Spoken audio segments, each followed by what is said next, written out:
Hello, Rich Karuba for bowlingball.com. Let's talk about how to make one good bowling shot. And the reason we do that is in order for you to bowl well, you have to make a series of good deliveries over and over and over for your whole session on the lanes, don't you? Well, in order to make a good series of deliveries, you've got to understand some key components to make one good bowling shot first. So let's discuss some of them, and here are some tips that will help you. And maybe some of these things you've heard in different forums. You might have heard tips and ideas and suggestions from other people, or read them in magazines, or heard them on TV, or even listened to people in the bowling centers. But I'm going to try to help organize this for you. Number one, focus your eyes on your target throughout your approach. I can't prove it, but it's possible anybody that's in a slump might be working and thinking so hard about how they're delivering the bowling ball, they forget to send a signal to their brain where they want the ball to go. Stare at your target. Make sure you're aware of where you want that ball to go when you're sharpening your physical game skills, okay? And make sure you keep an eye on that ball till it passes over your target down the lane. Now, you want to maintain an athletic posture from start to finish in your approach. Try not to move too much of the upper body other than your arms and legs, possibly your shoulder, swinging the bowling ball, because the less wasted motion, the less chance for error. Number two, emphasize a consistent pace of tempo with your footwork. Try to avoid accelerating your first steps and certainly the last two steps, which are most critical. Hurried steps cause inaccurate releases.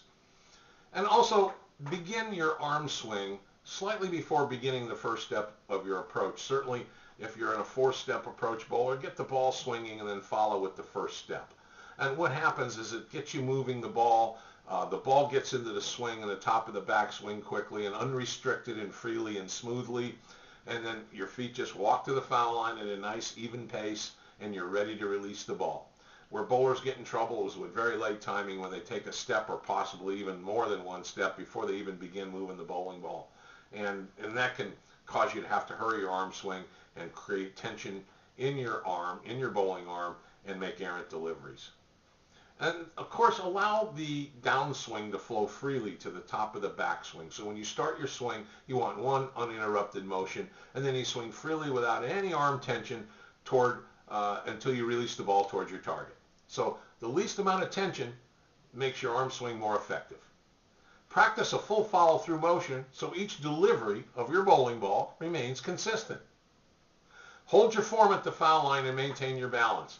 Try to do it a series of shots in practice on your practice lane until the ball hits the pins. And if you can stay motionless and hold your form like you're posing for a photograph, then you know you've got good balance and good form and overall good pace. And maintaining good balance throughout your approach is always a key to good shot making. So avoid any sudden head and shoulder upper body movements while you're trying to release the bowling ball. Wait for that swing, let it release itself, stay in an athletic posture, and you'll serve yourself well. And focus only on what you're trying to do each individual shot, and avoid thinking ahead of yourself or frames that have already happened. Bowlers don't pay attention to the here and now. They're thinking about, if I strike this game out, I can get this score, or geez, if I didn't make that bad shot 3 frames ago, I'd be in a chance to make my first 700 series of the season, or 800 series, or whatever particular skill level you're at. So the key here is to stay in the here and now and focus on what you're doing at that moment. Just think about what you need to do to make one good shot. That's the key, and then update your thinking before your next delivery. You know what? It'll make a good start to your approach smoothly and with good balance, and then, of course, a good finish to your approach.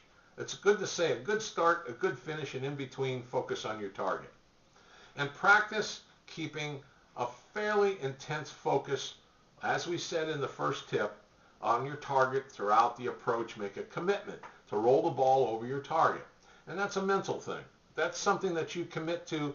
I want the ball to go there, because sometimes even during an approach that you might make a little mistake, you can save a delivery and not make a poor delivery and get a split, or miss the head pin and get a washout, for example.